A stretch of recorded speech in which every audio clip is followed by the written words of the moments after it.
brave, front-footed, cheeky in moments. Yes, it's Ian Ryan's Tinder bio, but it is also Jurgen Klopp's plan to be able to beat Manchester City. And it's what you've seen us do in the past. Gareth, I'm not expecting it to be anything here which is... I don't think Jurgen Klopp wants to reinvent the beating Manchester City wheel. He just wants to do it really, really well because he knows they're that good. Yeah, absolutely. I mean, I just, you think about last season, obviously, because we're playing them again and it was 4-1 and it was horrible and it was grim and it was part of that run. And, we weren't in the ground and we couldn't influence it and we couldn't do nothing about it. And now we can. And now the manager can as well. And the manager knows he's got us on board. And I just think, the recruitment of the players over the years, the manager himself, it's all about Anfield and about the madness of Anfield, and we embrace that, they embrace that, it all comes together and it's this perfect storm which City have struggled with. And that's what they're going to struggle with on Sunday. It doesn't feel like there has to be a big team talk. It feels like Klopp has to say, remember last season, remember what happened? Well, we've got everyone back in now. Let's go, let's get in the faces, let's smash them. And all that stuff that you always want from a start of a football match, I do. I always want them to be flying out the traps, banging into them, winning tackles, putting shots on target, landing a punch on the jaw of the opposition. I think all of that happens, and I think City know it's coming, and are like, shit, how do we stop it? I think this is the mad sort of thing about the first 10, first 15, Mo, is that's what City will be thinking. This could be a mad first 10, mad first 15. They'll just be reinforcing good habits through that period. Don't worry if you make a mistake, come out the other side of it. That's what's dead interesting to me, is that Liverpool and Anfield force mistakes out of Man City when it's all going well. When it's not going well, they don't. And City, to me, they don't like mistakes. We quite like mistakes in a really weird way. They don't like mistakes. I think that's one of the most fundamental differences between Klopp and Guardiola, is that Guardiola tries to eliminate the chance for mistakes, whereas Klopp's like, okay, how do we react? Look, everyone in life has to take a punch every now and then. How do you get back up? And that's been the mantra for Liverpool. And I think going forward long term, it's probably more successful because, like you say, you can't avoid punches forever.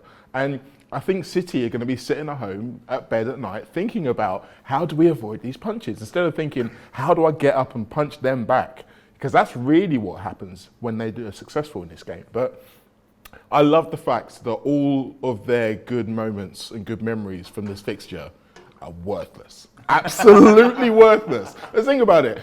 We've already talked about no fans. The 4-0 at Etihad after we won the league. When they were literally pissed after we won the league.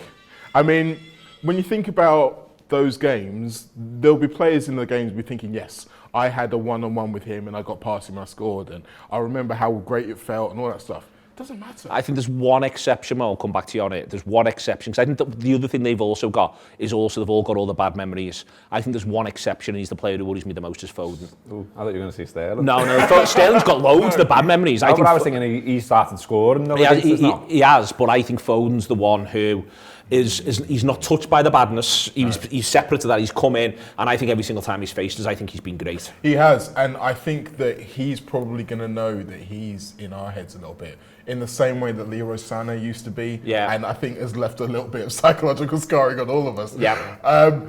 It's interesting to me because I think where he was playing in that game last year is going to be different to it. I think he's going to be nominally the 9. He's going to be appearing in that role a little bit more. We're going to have a lot better protection in that area, so it remains to be seen whether he'll be as influential. But in terms of fearlessness, that's something he embodies it. And maybe if City do start taking punches, he's going to be the one who leads them back into it. Such an archetypal mank him as well, isn't he? He is very Mancunian. I mean? Just that haircut and his face. And he's the mankest of all. Him. Can we just not send that mank tumbling in the air? Can Fabinho not just go through him like he did with Suarez? First five. Yeah, please. Just remove some Mancunian and say, you're not on Tinder, are you, big man? I'm being moody, aren't I? I'm being moody. We're in the Tempest on Tide Barn Street, and trust me, Ian's not on Tinder because he can clear it up upstairs anytime he likes. I am. We are. I'm not. Apply within.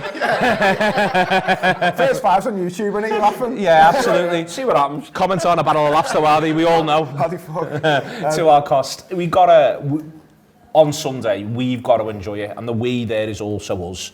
This is I thought in the end, Chelsea it was emotional, but it wasn't the full hit of getting into it. I think the red card sort of skews it a little bit, the way Chelsea play sort of skews it a little bit, because the one thing you can say about City is they'll at least want the football. Yeah. They'll want to pass, they'll want to play, you know, they're accredited to the manager in a lot of ways, the way in which they go about it. They'll want all of that, and that gives us the idea of, well, we want all of that as well, so let's go at each other hammer and tongs. To get full access to this show, click on the link in the post and subscribe to Talk Premium.